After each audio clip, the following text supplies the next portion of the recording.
Welcome to the REL Freedom podcast, where we inspire you to pursue your passion to gain time and financial freedom through opportunities in real estate. I'm your host, Mike Swenson. Let's get some real freedom together.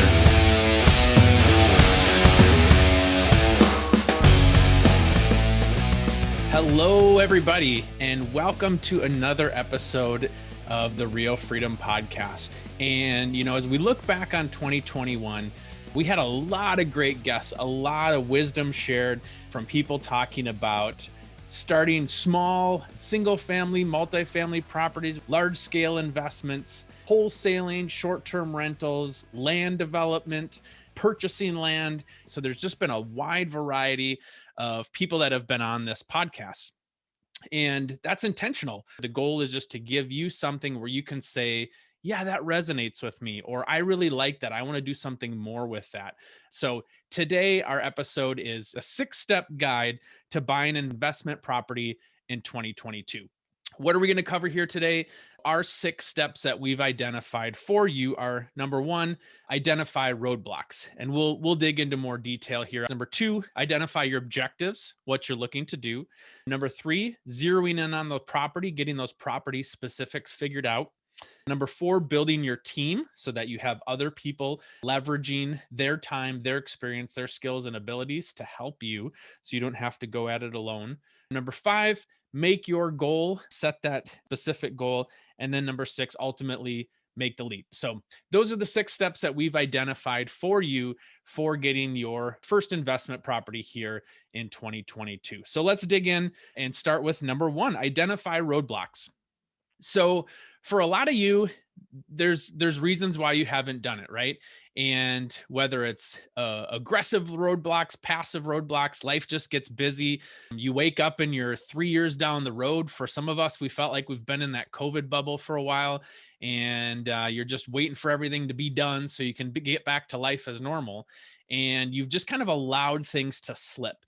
For a lot of you, that's probably the reason, is it just hasn't been established as a priority for you yet. Otherwise, you would have leaned in and done it. And so step number 1 is just write out what those roadblocks are. What's preventing you from doing that? One of the things that we talk about on our real estate team is we've got the pain pleasure quadrant. So what you do is you just take out a piece of paper, draw a line down the middle vertically, right? And then you draw a line down the middle horizontally. So you've got 4 quadrants. So on the top, what you're going to do is you're going to write present on the left-hand side. And then on the right-hand side, you're going to write future. And then going down on the left-hand side of your page, your top half is going to be positive. And then your bottom half is going to be negative. So you've got 4 different quadrants here. We've got present and future. We've got positive and negative. And for a lot of you, what's probably holding you back right now is that top left quadrant. Everything's good enough. There's no real reason to make the jump. For a lot of you, investment properties are something you want to do to build wealth in the future. That might be 20 years down the road, and you just think, I can put that off. The present positive is good enough for me, and I'm just going to continue doing what I'm doing. And so what I really want to focus on here is thinking about what's that opportunity cost of waiting for you. And the thing is you don't tangibly see that because you don't know what your life could look like once you do acquire some investment property. So just as an example here, let's say that you had purchased an investment property last year, and let's say the purchase price was something average around $300,000. Well, in some markets, kind of here in the Minneapolis-St. Paul area, 8% is a very solid percentage of appreciation. So if you had purchased a property 1 year ago today at $300,000 and you saw 8% appreciation, well, guess what? That property is now worth $24,000 more. So by waiting, you've essentially now cost yourself $24,000. If we look into the future, 5 years, if that property continued to appreciate for 8% per year for 5 years, in 5 years, that property is going to be worth about $440,800. So that's $140,800 that appreciation will have grown in the past 5 years. So let's just say you've had a year, maybe 2 years, maybe 3 years where you haven't made that leap yet. You're costing yourself, let's just say ballpark $25,000 a year by waiting. And the benefits in addition to that, right? We know there's other benefits for holding an investment property. It's you get some cash flow. You're paying down your principal, right? Your tenants are paying down that for you.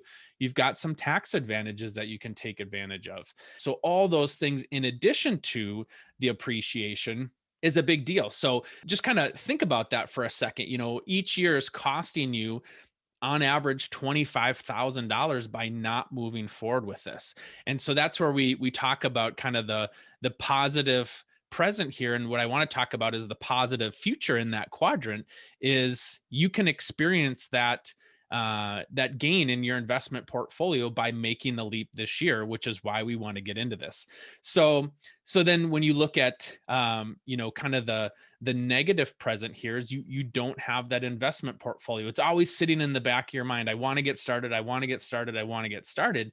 And so you have to go to that positive future quadrant, which says, here's me having time and financial freedom.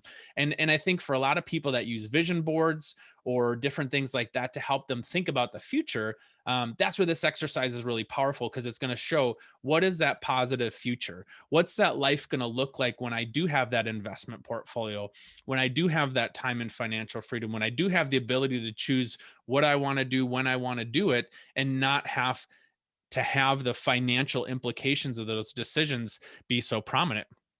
That's where that freedom comes in, the real freedom that we're talking about here, real estate leverage freedom on this podcast. So I would encourage you just take some time and think about those quadrants right now. Obviously, you've probably got some positive present here, which is happening, which is why you haven't taken the steps to be able to make that investment in the past. And so look at the positive future, write out what that looks like. If you want to have a vision board, write that out. What's my life going to be like when I've made that first investment, or that first investment has turned into two or three, or maybe even more if you've got some bigger goals. In addition to that, then you're going to find some roadblocks, right? I don't have enough money saved up right now. I don't have a lender that I'm working with. I don't really know what to do to find a good property. And so write those out. And just like we have the good old fashioned pros and cons list, write out what it is that's holding you back. And you can go through each of those roadblocks and find ways to eliminate that. And the answer for some of you that are listening is, hey, reach out to Mike. I can help you here. Even if you're in a state where, I'm not licensed as an agent, I work with investors. I work with investors in lots of states across the United States. I have other agents that I work with. There's other lenders that I work with. We have some really great lender partnerships, and they're licensed in multiple states. And so it's possible that the same lender that we work with here in Minnesota is licensed in the state that you're in and can help you out. And the cool thing is the lender partnerships that we have are investment focused lenders. And so I can introduce those people to you. So there's a lot of things, if you're wondering, like, I don't know who to talk to, I always want to let you guys know, as my listeners, that I'm here to help you and I can be a good resource for you. So if I don't have enough money, right? I don't have enough money saved up for a down payment. I've challenged people to not let that be the reason why you don't get started, because there's a lot of people out there that don't use their own money for investments. They find investment partners. I work with a lot of investors who would be happy to invest in other states, other investment opportunities if the deal was good enough. And so don't let that sit in your head of, I don't have enough money saved up and that's why I'm not investing. If you find a good deal, the money's going to show up. And so challenge that limiting belief a little bit. I will be able to find the money if I find a good enough opportunity, instead of saying, well, I need to save up for the next 2, 3, 5 years. So write that one down. And if that's what's holding you back, reach out to me. I can put you in touch with some people that have money and would be willing to invest for the right investment. One of the things that changed for me personally is, I had been in a W-2 job for a long time, and choosing to start this team and go off on my own and start my own real estate company. They're going to want to see those financials. And for a lot of people, it's 2 years. So talking with people, they can help you show a plan of here's what I need to show financially to get a loan. And then, like I said, when you find a good deal, the money's out there. So don't let those limiting beliefs stop you from reaching your freedom goals that you have. So no lender, talk to me. I can introduce you to some great lenders. It's too risky, right? That's another reason why so many people don't get started. It's just too risky. I could get that late night plumbing call. I could get the notice that my tenants can't pay. Maybe they trashed the place, right? We've all heard those bad stories of things that have gone wrong with rental properties. And I would just challenge on that. Think about once again, the positive future here is, what if you found a great tenant? What if that tenant paid on time? What if they were very communicative? They took care of their property. We just sold a townhouse here, just closed on it this week. And I had the same tenant for 7 years. And so we had some great tenants that paid on time. I think in the 10 years that we had that property, there was maybe one time where somebody said, "Hey, I can only pay a portion of the rent right now. I'll pay the rest when I get paid in 5 days." That's all that I remember in 10 years. I think there was one circumstance where a tenant was late on their payment for 5 days. Otherwise, everything was on time. They took great care of the property. And so instead of letting the negative guide your decision of what if something could go wrong, what if something went right and you had a great tenant, right? There are bad things that can happen. You can have a property manager that you hire that takes care of that call at 2 a.m. of the toilet leak. That typically doesn't happen, but it's the thing that we always hear about. So I think it's helpful. Write down those things, what's stopping you, and then go back and say, how can I overcome these objections, and what can I do to kind of eliminate that as a reason of why I don't get started. And then mentally, that's just going to help you feel comfortable moving forward. All right. And then we talked about the opportunity cost of waiting. And I think that's something that a lot of people don't understand is you have to pursue today with a sense of urgency. A lot of people want that hockey stick growth where, year 2, year 3, year 4, I experienced tremendous growth. You can't get there unless you get started. And so I just want to encourage you guys, today is the day, this year is the year that you're going to get started doing that. So take some time, think about those things, identify those roadblocks. All right. Number 2, we've got for our guide of 6 steps to buy an investment property in 2022. Number 2 is identify your objectives. What do I want to get out of this investment opportunity? For a lot of people, it's some sort of cash flow, right? Cash flow is going to help you build consistent income that's coming in to be able to purchase more investment properties. And what I see from a lot of people getting started is, that cash flow is really helpful. And I think for some people, they sell themselves short on an investment. They think, well, if I can just break even on cash flow, the appreciation is going to help me out. And the investors that we work with, there's a few of them that are focused on, I want cash flow to be able to help build my portfolio. And so don't just settle for the no cash flow game of, I'm going to allow the equity to build my wealth, because there's some great investments out there where you can find some great cash flow. A lot of the duplexes that we find for people have between $400 and $750, maybe even $800 a month in cash flow. So that's, $200 to $400 per door that people are making on those properties. And, depending on the property as well, we've seen some 3 and 4 unit properties. We typically work with people under 4 units, but we do have some larger opportunities out there. But there's some that can experience over $1,000 a month in cash flow. And if you're interested in the short-term rental game, I'd love to talk with you guys more about that. There's people that are making $1,000, $2,000, $3,000 a month on properties in cash flow because they picked a great investment. So put together, what is that cash flow objective, and how can you hold firm to that and find that cash flow that you want. 2 is appreciation.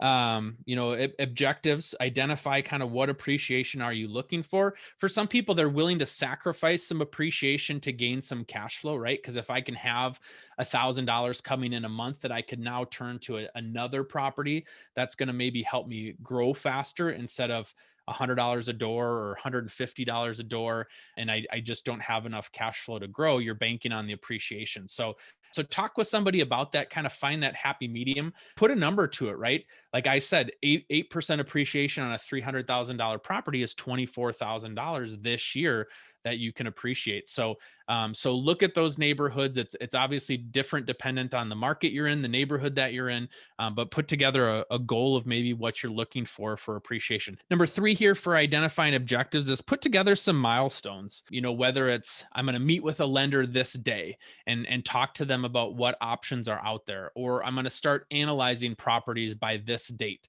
I'm going to analyze X number of properties per week or per month. That's going to be what helps you get started is kind of getting in the game. So set some of those milestones. Obviously analyzing properties is the best way to get started. That's how I got started, as a realtor helping investors, is just looking at properties. And now it's to the point where I can pretty much look at a property and within a minute or less than a minute, I can decide whether or not it's going to be a good potential investment to pursue further or not. And the way that you get comfortable with that is by looking at properties. So, we've got a little deal tracker that we use to help identify some numbers and kind of see what's that projected cash flow going to be. Analyzing properties and looking at the financial opportunity out there is the best way to really feel comfortable with these properties, and ultimately probably going to be what's going to help you jump forward when you find that right deal. So set some milestones in place. Make it real and tangible. And then kind of the last thing too here and on your objectives is has some sort of exit plan. Is this something where you're going to buy and hold? For some properties, they might need some money to be put into them in the short term. And then there's going to be some bigger things that are going to come up later. The first rental property that we had fixed up, repainted the inside, repainted the outside. Probably if we held it within the next 3 or 4 years, we were going to need some major expenses, a new roof, new siding, some new concrete, some big money. And so we had said, okay, we're going to hold this property for a couple of years, rent it out, and then sell before some of those major expenses come due. So think about those exit plans. I remember meeting with an investor earlier this year, and there was a property where it had a pretty significant cement slab or a blacktop for parking.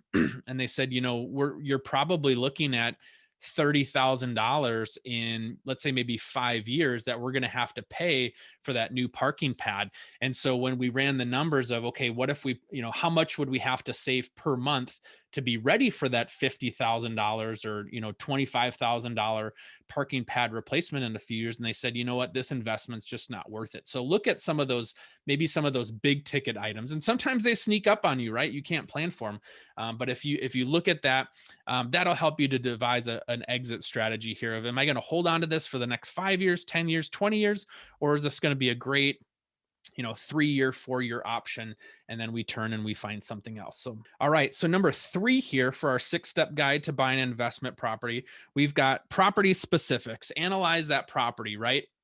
What type of property am I looking for? And we've covered this in previous episodes. I did an investor guide a while ago. So we're going to run through these pretty quickly, but is it a single family? Is it a multifamily? Is it a duplex? Is it a triplex? Is it a fourplex? Is it more than that?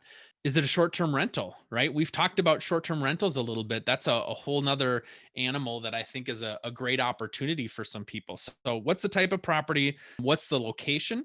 If I'm just getting started, I got started with picking a property that was literally on my way home from work each day. So I was going to self-manage it. If there was something that came up, I was never going to be out of my way to go to that property because it was 2 blocks off of my route when I drove to and from work. That was a decision that I made, safe for me. For some people, they don't care about that. That's not a big deal, but I wanted something convenient. So think about the location. I still say some of the best deals that we find are kind of outside of that metro core, maybe the small to mid-sized towns that are out there. There's some really good deals out there because the prices haven't gone up as they do in the metro area, and yet the rents are still pretty solid. So finding that sweet spot is important. Is it currently rented? Are you going to try to find some new tenants, or are you just going to go want something that's already there? The tenants are already in place. Some people want an opportunity maybe where I can add some value. I can maybe raise the rents. For some people, it's like, hey, if I know that for the next 12 months, there's already tenants in place, that's something that I don't have to worry about. That's awesome.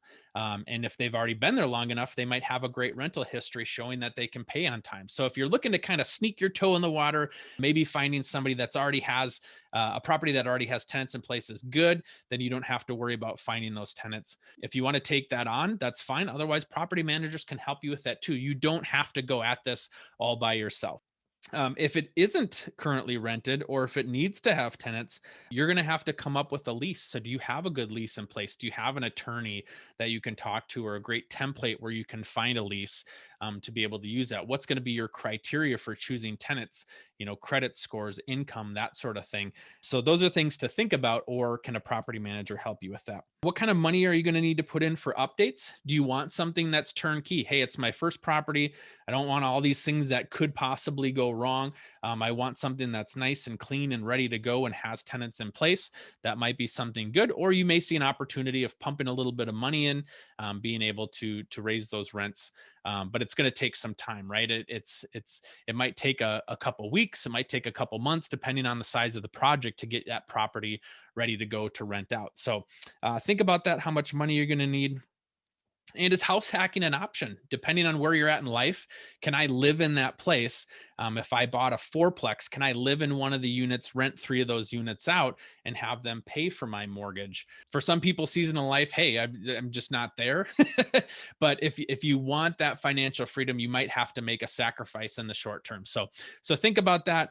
Those are kind of some of the biggies in terms of property specifics. Like I said, we've covered those in past episodes, but if you want to talk about those more, always feel free to reach out to me. Number 4 we have is build your team. You do not have to go at this alone. You have great people in your corner. What does my team consist of? It usually consists of a great lender, a great real estate agent to help you find something, and a great property manager to help you manage that moving forward. You may not need all 3 of those right away, but in terms of a lender, we already talked about the importance of having a great lender, and a lender that's seasoned in investment properties. They're going to have some products that maybe traditional lenders won't have. Some of those big box lenders that kind of rubber stamp whether you're going to get approved for this or not. So finding a good lender is important. The property manager piece, some people choose to take that on themselves, but a great property manager can really leverage your time. You don't have to take on the hassle of finding a new tenant, managing the property. What if something goes wrong? How do I know, a good painter? How do I know somebody to install a new toilet? How do I know somebody? Let's just say we have some HVAC issues. Those property managers are going to have great relationships with other vendors that they can leverage to help you out. So yes, there's a cost to it, and yet at the same time, a great property manager can be worth their weight in gold in hassle that you don't have to take on yourself. If I'm buying the property next door, maybe I'm okay without a property manager because I'm right next door and I can help them out. So think about that.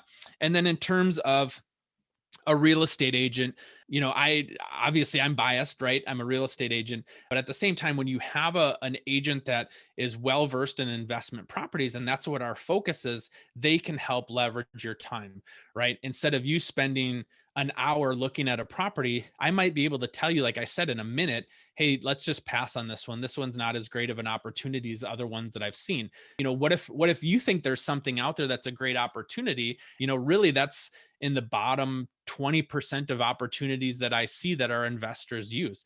That's why having an agent that's well seasoned in investment properties is well worth it, because that's our job. Every day we're searching the market. I go on the MLS every day and look for great investment properties for my investors in areas all across the state.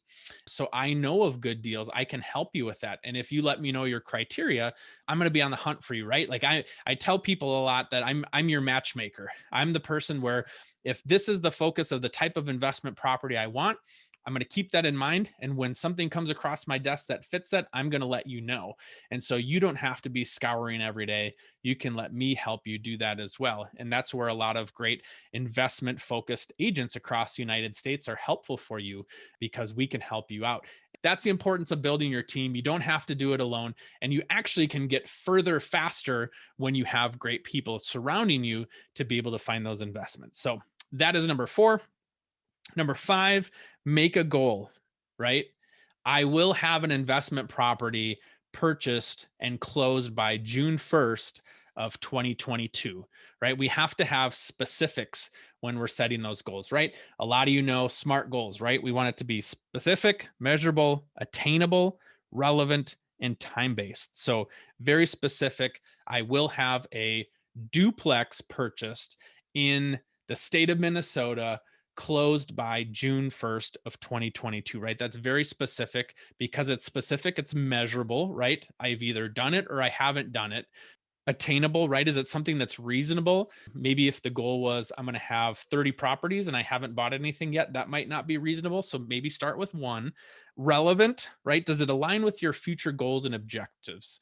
If you're looking for future time and financial freedom, this can help provide that. That's going to be a relevant goal for you, because it's going to fit. If I say I want to buy an investment property in Maine and I have no desire ever to go to Maine, and it's not in an area that I know anything about, I don't know anybody, I just pick something, that might not be relevant, right?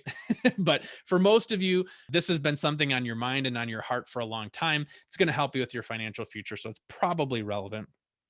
And then time based, right? By June 1st, by September 30th. What is that time going to be? Because it's going to force you to maybe stretch a little bit, right?